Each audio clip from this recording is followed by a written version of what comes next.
பதஞ்செய்யும் பால்வண்ணன் மேனி பகலோன் இதன் செய்யும் முத்துடல் எங்கும் புகுந்து குதன் செய்யும் அங்கியின் கோபம் தணிப்பான் விதன் செய்யுமாறே விதித்து ஒழிந்தானே. என் அன்புள்ள தமிழ் மக்களே, என் காலை வணக்கம். என் குருநாதர் மகரிஷி அவர்களின் பெருங்கருணையினால் அவர்கள் ஆசியுடன் இன்று திருமந்திர மாலையில் சென்ற வகுப்பு காயகல்பம் என்ற பகுதியை பார்த்தோம். அதைத் தொடர்ந்து நம்ம இன்னும் பயணிக்கலாம். நம்ம உடலை பற்றி நன்கு தெரிந்து கொள்ள வேண்டும்.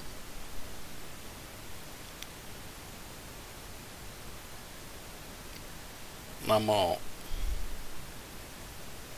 இந்த சிற்றின்பத்தை எப்படி அனுபவிக்க வேண்டும், எவ்வளவு அனுபவிக்க வேண்டும், அதற்கு ஏன் கால நியதி உண்டு என்றும்,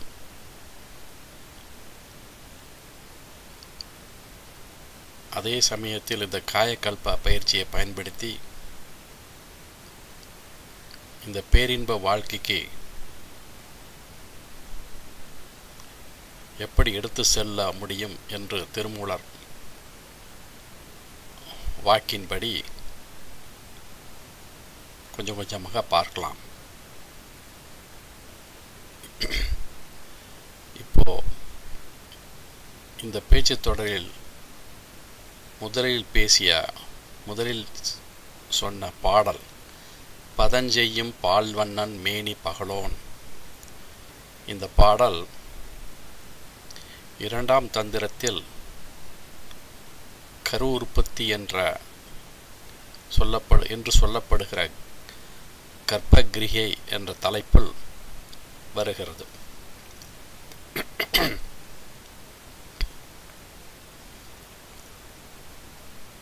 சென்ற பேச்சு தொடரில் காயகல்ப வித்தை எப்படி செய்ய வேண்டும் என்று சுருக்கமாக சொன்னேன். அதனால் ஏற்படக்கூடிய நன்மைகள் என்ன, ஏன் செய்யணும், அதெல்லாம் கொஞ்சம் சுருக்கமாக சொன்னேன். அதை தொடர்ந்து இன்னும் கொஞ்சம் சொல்லிவிட்டு இந்த பாடலை பற்றி இன்னைக்கு பார்ப்போம். உடம்பார் அழியின் உயிரார் அழிவர். அப்போ உடம்பு அழியாமல் இருக்கிறதுக்கு என்ன வழி அப்படி சித்தர்கள் கண்டுபிடிச்சாங்க.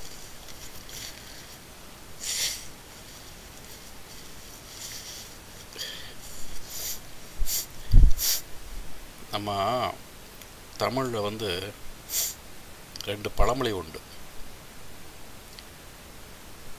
கிட்டாதன வெட்டன மர. இன்னொரு பழமொழி அதுக்கு நேர் மாறாக இருக்கும். முயற்சி உடையார் இகழ்ச்சி அடையார். இந்த காயகல்ப வித்தையில் அந்த காலத்தில் சித்தர்கள் ரசவாத வித்தை என்று ஒன்றை கண்டுபிடிச்சாங்க.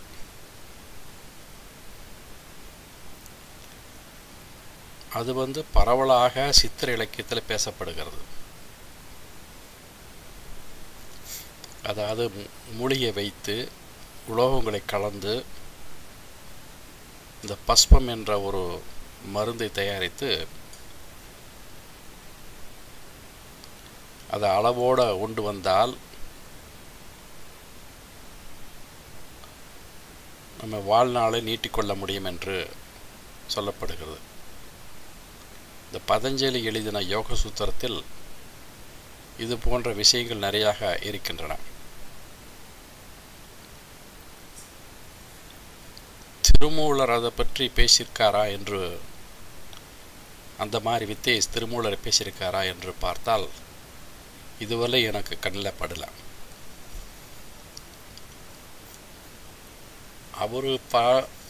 அவர் பாடின பாடல் போன வகுப்பு பார்த்தோம் இல்லையா, அந்த பாடல் அதான் உடம்பை வந்து எப்படி கல்பம் பண்ணது. காயக்கல்பம் என்னன்னா, காயம் என்றால் உடம்பு, கல்பம் என்றால் உறுதிப்படுத்துவது. கல்ப விருச்சகம் எவ்வளோ நாள் இருக்கும்? பல வருஷ காலம் இருக்கும். நல்ல உறுதியான மரமும் கூட. அதுபோல் நம்ம உடம்பையும் வளப்படுத்தி அதிக நாள் வைத்து கொள்ளறதுக்கு உள்ள பயிற்சி தான் காயக்கல்ப பயிற்சி. ஸோ அந்த பயிற்சியை பற்றி தான் 2000 ஆண்டுகளுக்கு முன்னாடி இந்த பாடலை பாடியிருக்கார்.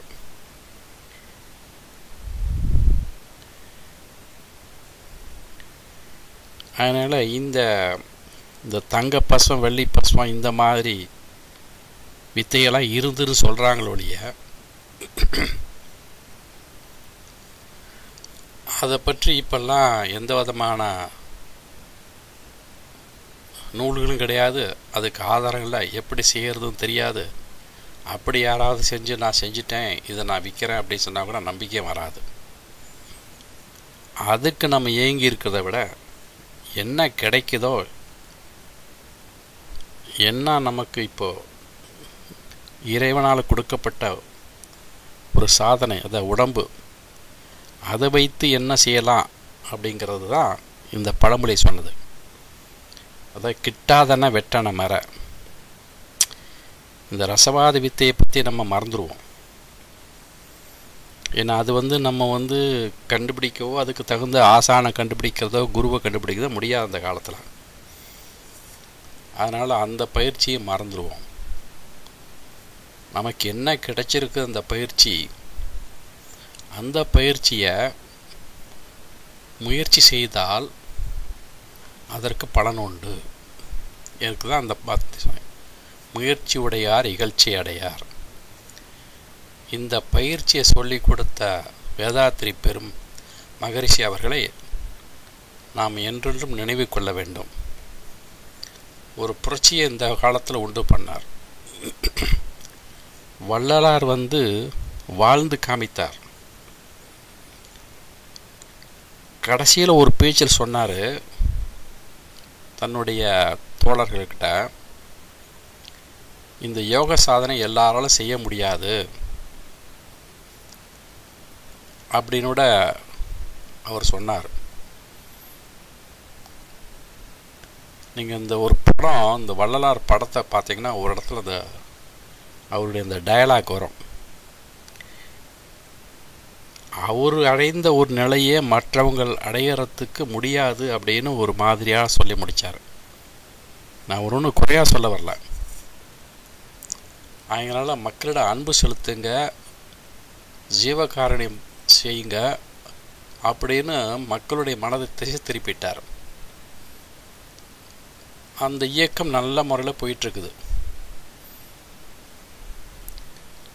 நல்லா வாழட்டும்.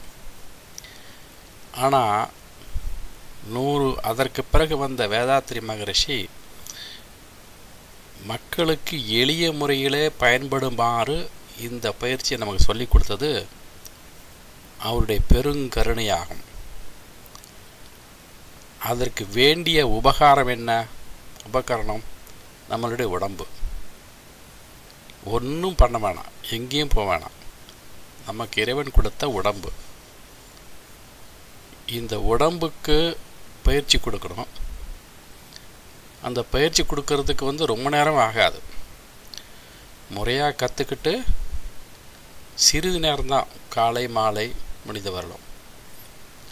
ஸோ இந்த கிடைத்த உடம்பை எப்படி பண்படுத்தி நம்ம இல்லற வாழ்க்கையை நல்லா அனுபவிக்க வேண்டும் என்றும் அதே சமயத்தில்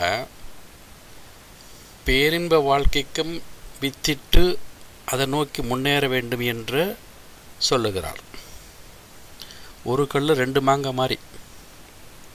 இந்த காயக்கல்ப வித்தையை பயின்றால் அதில் வரக்கூடிய பலன் என்னன்னா, ஒரு கல்லில் ரெண்டு மாங்காய் மாதிரி. சிற்றின்பத்தையும் நல்லா அனுபவிக்கலாம், பேரின்பத்தையும் நோக்கி பயணிக்கலாம். ஏன்னா அதற்கு முக்கியமானது வலிமையான வித்து. அந்த வித்துவை பண்படுத்த வேண்டும். வயது ஆக ஆக நமக்கு வித்து அதனுடைய எண்ணிக்கை குறைந்து கொண்டு போகும். நம்ம சாப்பிட்ற சாப்பாடு இருக்குங்கள, அந்த சாப்பிட்ற சாப்பாடில் கொஞ்சமாக மாறுறது ரத்தம்.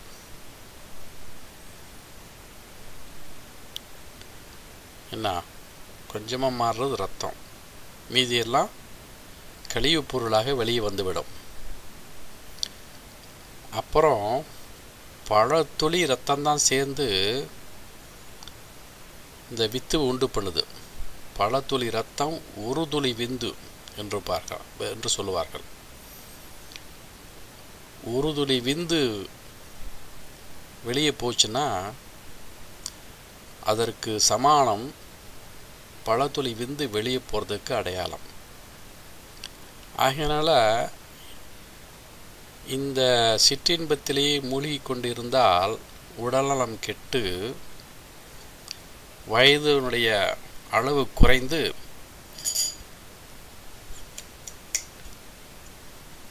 நம்மளுடைய வாழ்க்கை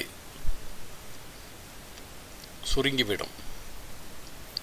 அப்பொழுது இந்த பேரின்பத்தை பற்றி நினைக்க முடியாது, அதில் கொஞ்சம் கூட முன்னுக்கு வர முடியாது.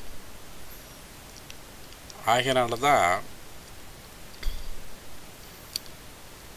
சிற்றின்பமும் வேணும், ஆனால் அளவோட. ஆனால் முக்கியமான குறிக்கோள் பேரின்பம் வேணும்.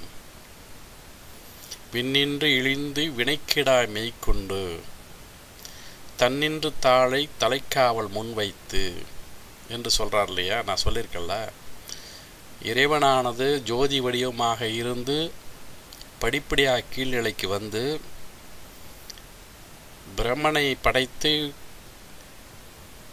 அவர் மூலமாக படைத்தல் தொழிலை செய்து வருகிறார். தன்னுடைய நிலையிலிருந்து கீழ்நிலைக்கு வர்றார் படிப்படியாக. எதற்காக? நம்மளை கரை தேர்த்துவதற்காக. நமக்கு வழி காமிக்கிறார்.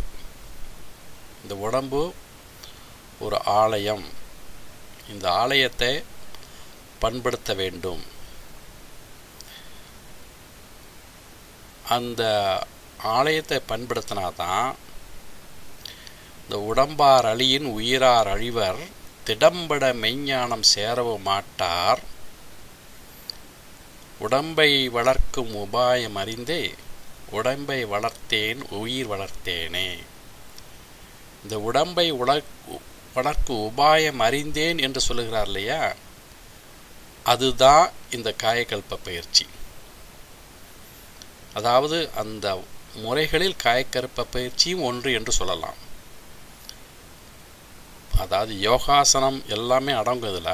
பொதுவாக சொன்னால் உடம்பை வளர்க்கும் உபாயம் அறிந்தேன் என்று சொன்னால் இந்த அட்டாங்க யோகம் எல்லாமே இதில் வரும்.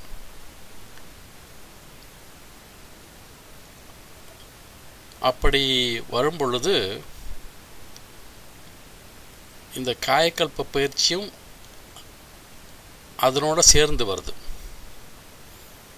அதாவது இந்த மூன்றாம் தந்திரத்தில் வரிசைப்படி என்ன சொல்கிறாருன்னா, முதல்ல என்ன சொல்கிறார், அட்டாங்க யோகத்தை பற்றி சொல்லிடுறாரு. அதன் பிரகாரம் கொஞ்சம் மேல்நிலைக்கு சென்று இன்னும் சில பயிற்சிகளாக இருக்குதுன்னு சொல்கிறாரு. இந்த அட்டாங்க யோகத்தில் இதெல்லாம் வரல. அதாவது இந்த பந்தம், மூலபந்தம் என்று சொல்லக்கூடிய பந்தம், அப்புறம் உத்தியான பந்தம், இந்த மாதிரிலாம் இருக்கு இல்லையா, அந்த மாதிரி பயிற்சிகள், அப்புறம் அஸ்வினி முத்திரை யோகம், அதுவும் கேசரி யோகம், இதெல்லாம் கொஞ்சம் காயசித்தி உபாயம் என்ற பகுதியில் சொல்கிறார். அதாவது கேசரி யோகம் என்ற பகுதியிலையும் வருது. இது கொஞ்சம் மேல்நிலை. அதனுடைய முக்கியத்துவத்தை தான் நம்ம போன வகுப்பு பார்த்தோம். ஸோ உடம்பை வளர்க்கும் உபாயம் அறிந்தேன் என்றால் இதெல்லாம் நான் தெரிஞ்சுக்கிட்டேன். யார்கிட்ட தெரிஞ்சிருப்பார்னா அவருடைய குருநாதர் நந்தி தேவர்கிட்ட தெரிஞ்சிருப்பார். அதை வைத்து உடம்பை வளர்த்தேன், உயிர் வளர்த்தேனே. அப்போது அதை வைத்து நானும் ரொம்ப நாளாக உயிரோட, அதாவது 3000 ஆண்டுகள் இருந்தேன்னு சொல்கிறார் இல்லையா. அது என்ன பண்ணியிருப்பார்னா ஒவ்வொரு உடம்புல இருந்து இன்னொரு கூடு விட்டு கூடு பாய்ந்து 3000 ஆண்டுகள் வரை இருந்திருப்பார். ஏன்னா உடல் அவ்வளோ நாள் இருக்காது. அந்த வரலாறு அவள் நமக்கு தெரியதில்லை. நமக்கு தெரிந்த வரலாறு, அவருக்கு பேர் சுந்தரனார்னு பேர், அவர் திருமூலர் ஆனார் என்று சொல்லப்படுகிறது, அது தெரியும். அதுக்கு முன்னாடி எத்தனை பேர்லேருந்து எந்த உடலில் போனாரோங்கிறது நமக்கு என்ன தெரிய போகுது.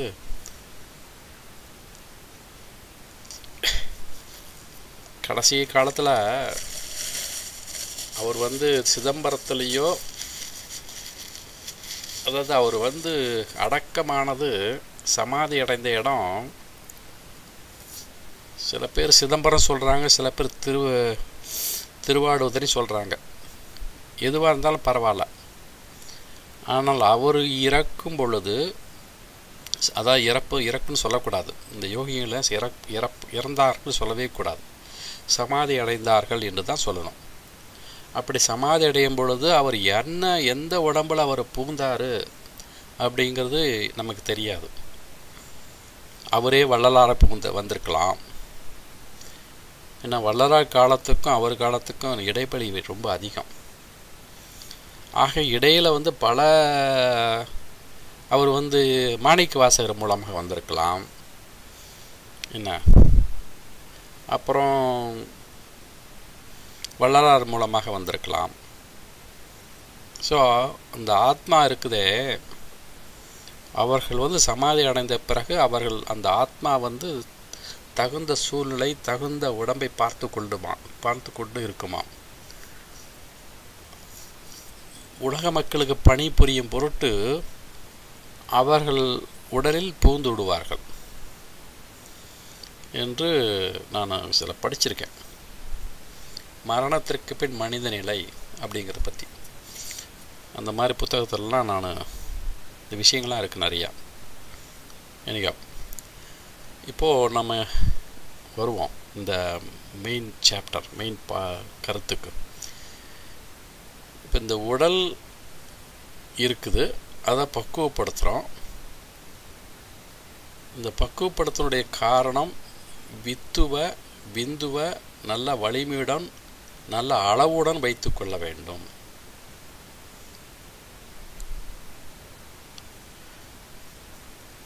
அப்படி வைத்துக் கொள்வதற்கு இந்த பயிற்சி செய்யணும்.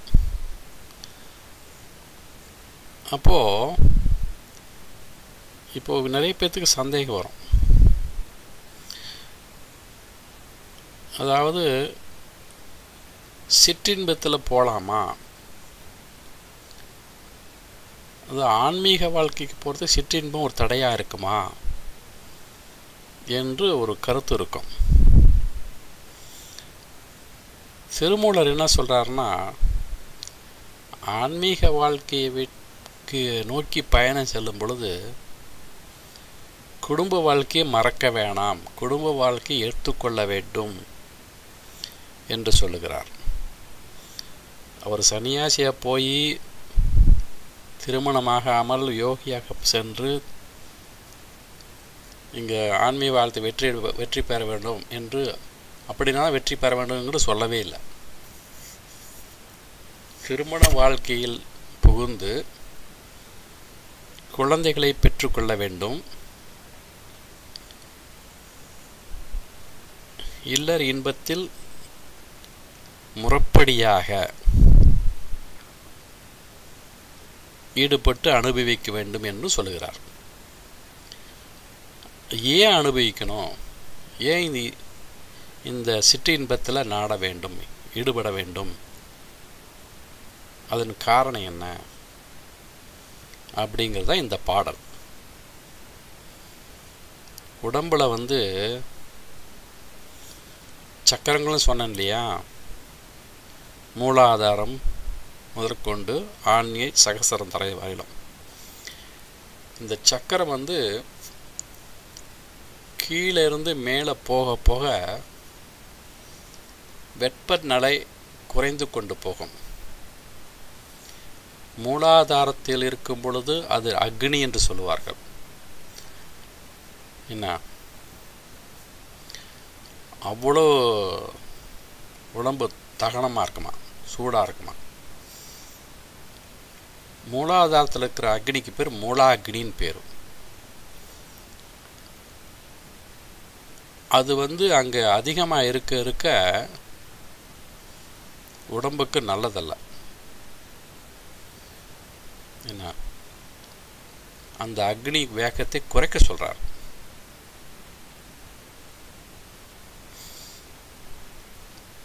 அதற்காக அதிகமாகவும் சிற்றின்பத்தில் ஈடுபட்டு அக்னியை முழுவதுமாக குறைக்கக்கூடாது. அது இன்னும் வேற விஷயமா கொண்டு போயிடும்.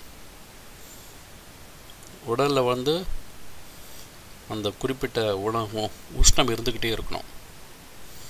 அந்த உஷ்ணத்தை உண்டு பண்ணக்கூடியது, கொடுக்கக்கூடிய தன்மை இந்த வித்துக்கு உண்டு.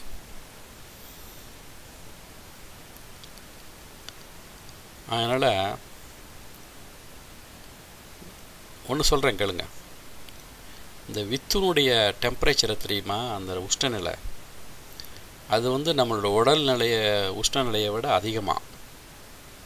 அப்படின்னா பார்த்துங்களேன், அவ்வளோ வேகம் கொண்டது, அவ்வளோ உஷ்ணம் கொண்டது. அதாவது பன்மடங்கு என்று வேணும்னு சொல்லலாம். ஏன்னா அந்த வித்து தான் சுக்கிலம் என்று சொல்லப்படுகிற வித்து, சுரோதினி என்ற சொல்லப்படுகிற முட்டையுடன் சேர்ந்து ஒரு சிசு, என்சான் உடம்பு என்ற சிசுவை உண்டு பண்ணுகிறது. என்ன,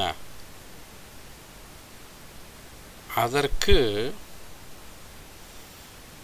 இந்த இல்லற வாழ்க்கை மிகவும் முக்கியம். என்ன, இல்லற வாழ்க்கையில் நன்கு அனுபவிப்பவர்களுக்கு வாழ்க்கை சந்தோஷமாக இருக்கும். அந்த வாழ்க்கை, இல்லற வாழ்க்கை, இந்த சிற்றின்பம் எவ்வளவு முக்கியமானது, ஏன் முக்கியமானது என்று இந்த பாடலில் சொல்கிறார். இப்போ அந்த பாடலை பார்ப்போம். பதம் செய்யும் பால்வண்ணன் மேனி பகலோன்.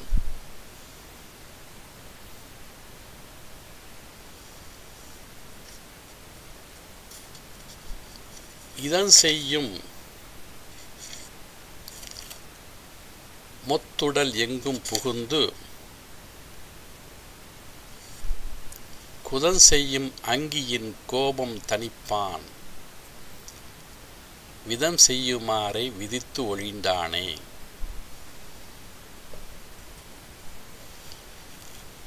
இந்த முதல் வரைக்கும் என்னன்னா, பதம் செய்யும். பதம் செய்யனா நம்மளை பக்குவப்படுத்துறதுக்கு, நம்மளை பக்குவப்படுத்தி தொடர்ச்சியாக தினமும் மணிதோறும் நாள்தோறும் நம்மளை பக்குவப்படுத்தி வருகின்ற பால் வண்ணன் மேனி பகலோன். பால் வண்ணன்னா நல்ல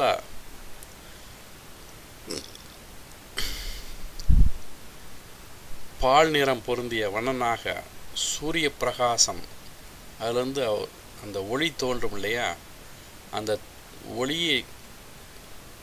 ஒளியுடன் பிரகாசிக்கின்ற, சூரிய ஒளி போன்ற ஒளியுடன் பிரகாசிக்கின்ற மேனியுடைய சிவபெருமான். பகலோன்னா இங்கே சிவபெருமான். பதம் செய்யும் பால்வண்ணன் மேனி பகலோன்.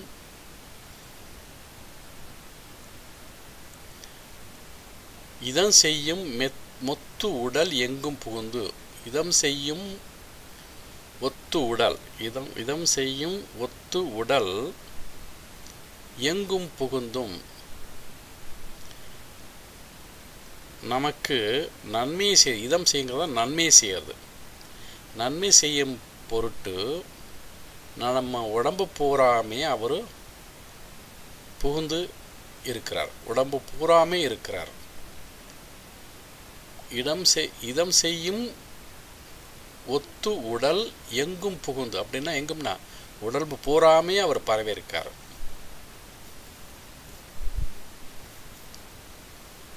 ஓகே.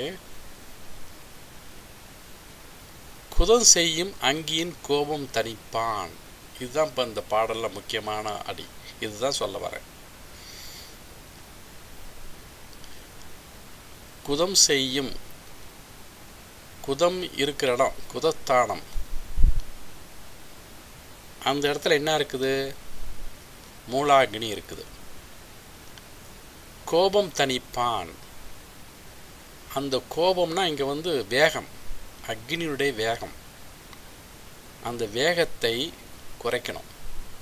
அந்த அக்னியுடைய தன்மையை, வேகத்தை தணிப்பதற்கு, அதான் கோபம் தணிப்பான்.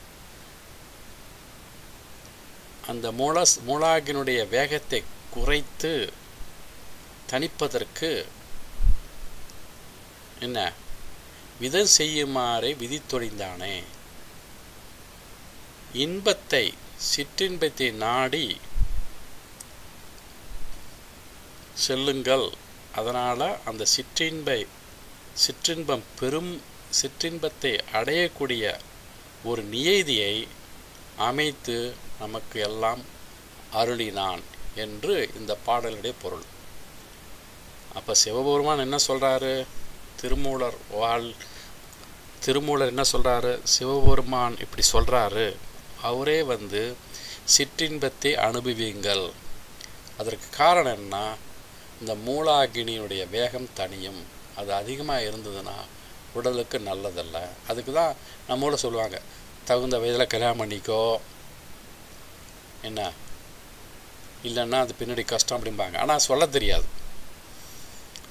நம்ம இப்போ மக்கள் நம்ம இந்தியாவில் என்னென்னா, அந்த காலத்தில் இப்போ தான் திருமணம் ஆகிறதுக்கு ரொம்ப காலம் ஆகுது. அப்போல்லாம் என்னென்னா சீக்கிரம் கல்யாணம் பண்ணி வச்சுருவாங்க. என்ன சொல்லுவாங்கன்னா, எல்லாம் சீக்கிரம் கல்யாணம் பண்ணி அப்போ காலத்தில் என்ன நடக்கணுமோ அது நடக்கணும், இல்லைன்னா அதெல்லாம் உடம்புக்கு கஷ்டம் அப்படிம்பாங்க. என்ன கஷ்டம்னு சொல்ல தெரியாது. என்ன கஷ்டம் வரும்னு சொல்ல தெரியாது. ஆனால் கஷ்டம் அப்படிம்பாங்க. இப்போ தெரியாது உனக்கு அப்படிம்பாங்க. போக போக தான் தெரியும் அப்படிம்பாங்க. அந்த தகுந்த வயதில் திருமணம் செய்யலைன்னா அதனுடைய துன்பத்தை, அதனால் வரக்கூடிய துன்பத்தை பின்னாடி விளைவிக்க வேண்டியிருக்கும் அப்படின்னு சொல்லுவாங்களே. அது காரணம் சொல்ல தெரியாது. அது நம்ம பார்த்துருக்கோம். அது என்ன பரம்பரையாக அது வருது, அந்த வழிமுறை வாழ்க்கை. ஆனால் அதுக்கு சரியான காரணம் சொல்ல தெரியாது. இந்த காரணம் சொல்ல தெரியாதனால தான் நிறைய பேர் சரியாக புரிஞ்சுக்கிறது இல்லைன்னு வாழ்க்கையை. ஸோ ஆக இந்த பாடல் இன்றைக்கி என்ன பார்த்தோன்னா, இந்த காயக்கல்பு செய்யும் பொழுது அதனால் ஏற்படக்கூடிய அந்த விந்து வளர்ச்சி, விந்துனுடைய தன்மை நல்லா மேல்நிலைக்கு செல்லும் பொழுது அந்த விந்துவை சரியான முறையில் பயன்படுத்த வேண்டும். ஒன்று, குடும்ப வாழ்க்கை, இல்லற வாழ்க்கை மூலமாக சிற்றின்பத்தை நாடி முறையாக பயன்படுத்தி மூலாக்கினி இந்த அக்னியினுடைய வேகத்தை குறைக்க வேண்டும் என்றும், அதுவே இந்த தியான பயிற்சி மூலமாக இந்த சுழுமுனை நாடி, அது என்ன ஆகுனா, இந்த தியான பயிற்சி கற்றுக்க பிறகு இந்த அக்னியானது அந்த விந்துன்னு சொல்லணும்ல, அது வந்து என்ன ஆகுமா, விந்து வத்தி போயிடுமா. விந்து வத்தி அக்னியாக மாறி அந்த சுழுமுனை என்று சொல்லப்படுகின்ற அந்த பாதை இருக்குதுல்ல, ராஜவீதி, இந்த முதுகந்தண்டு வழியாக செல்லக்கூடிய அந்த சுழுமுனை மார்க்கமாக மேல் நோக்கி சென்று அந்த சிவன் சக்தியும் இரண்டும் ஒன்றரை கலப்பது சகசர தலத்தில். அப்பொழுது அந்த பேரின்ப நிலை வரும் என்று சொல்லப்படுகிறது. நாதம் என்பது, இன்னொன்று சொல்கிறேன் கேளுங்க, விந்து என்பது அதுக்கு நேரம் என்ன தெரியுமா? வெண்ணிறம். நாதம் என்பது செந்நிறம். அதாவது விந்து என்பது வெண்மையாக தான் இருக்கும், சுக்கிலம் வெண்மையாக இருக்கும். ஒரு இது இந்த விந்துவையும் அதாவது சுக்கிலத்தையும் இந்த செமினல் ஃப்ளூயிடுன்னு ஒன்று சொல்லுவாங்க. அதையும் ரெண்டையும் கன்ஃபியூஸ் பண்ணிக்க வேணாம். செமினல் ஃப்ளூயிடு உற்பத்தி ஆகிற இடம் ப்ராஸ்டேட் கிளாண்ட். இந்த விந்து உற்பத்தி ஆகிறது டெஸ்டிக்கிள்ஸ். இந்த சுக்கிலம் என்பது தான் டெஸ்டிக்கிளில் உற்பத்தி ஆகுது. அதில் தான் உயிர் சத்து இருக்குது. அது உணர்ச்சி அடையும் பொழுது, அந்த குறியின் வழியாக வெளியே வரும் பொழுது அந்த செமினல் ஃப்ளூயிடை சேர்ந்து தான் வெளியே வரும். அதனால் ரெண்டுக்கும் போட்டு கன்ஃபியூஸ் பண்ணிக்காதீங்க. செமினல் ஃப்ளூயிடுனால கரு உற்பத்தி ஆகாது. அந்த கரு உற்பத்தி ஆகிறதுக்கு சுக்கிலம்தான் வேணும்.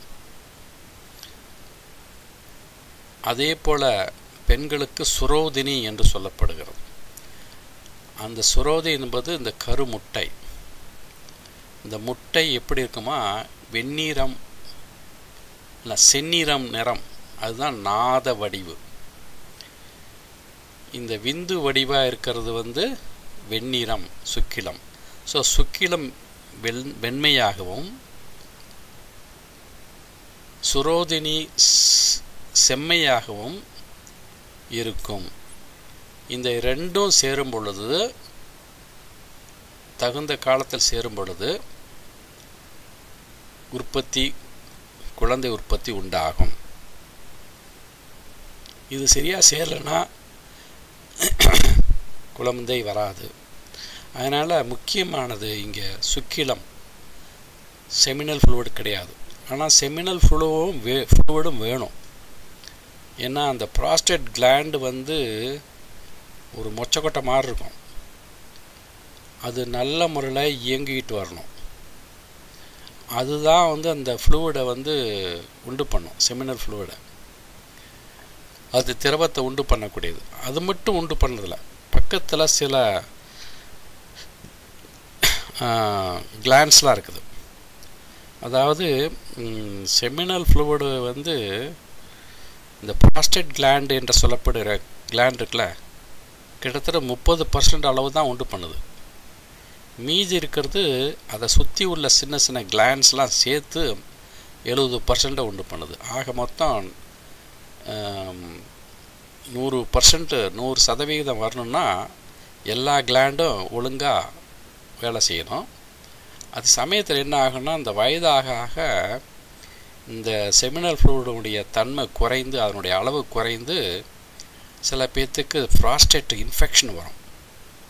ஏன்னா அது இருக்கிற இடம் ரொம்ப சின்ன குறுகிய இடம். அதனுடைய அளவு மொச்சக்கொட்டை அளவு தான், மொச்சக்கொட்டை மாதிரி தான் இருக்கும் ஆக்சுவலி. அது என்ன ஆகுன்னா, அந்த செமினல் ஃப்ளூயிட் அந்த திரவம் அதிகமாக இல்லைன்னா என்ன ஆகுன்னா, அது பக்கத்தில் இருக்கிற சுவரோடு இருக்கிற சுவர்னால் இங்கே இந்த கிட்னியுடைய வால், அந்த கிட்னி இருக்கிறடைய அந்த சுவர் இருக்குல்ல அது, அப்புறம் இன்னொன்று அந்த பக்கம் மலக்குடல், அதனுடைய வால், இந்த ரெண்டுலேயும் மோதி என்ன ஆகும்னா அது வீங்கிடும். அப்படி வீங்கி அது இன்ஃபெக்ட் ஆகிடும், அல்லது இன்ஃப்ளமேஷன் சொல்லுவாங்க. அதை வீங்கி நிறம் மாறி வலியை உண்டு பண்ணும். அது முதல் சிம்டம்ஸ் என்னென்னா, அடிவயிறு வலிக்க ஆரம்பிக்கும். அடிவயிறு வலிக்கும். அந்த ஆசன வாய்க்கு பக்கத்தில் இருக்கிற அந்த மசில்ஸ் இருக்கும்ல, நம்ம கீழே உட்காந்தோம்னா எந்த மசில்ஸில் உட்காடுறோம் அந்த வலி அங்கே இருக்கும். இதுதான் அடையாளம். அதை சரியாக கவனிக்கலைன்னா அந்த வலி கீழே நோக்கி போகும். பியூபிக் ஏரியா வரையிலும் போய் கடைசியில் அந்த டெஸ்டிக்கிள் வரலும் போய் பயங்கர வலி கொடுக்கும். சில பேர்த்துக்கு ப்ராஸ்டேட் கேன்சரும் வந்துடும். இன்னும் அது இதை விட மோசம்.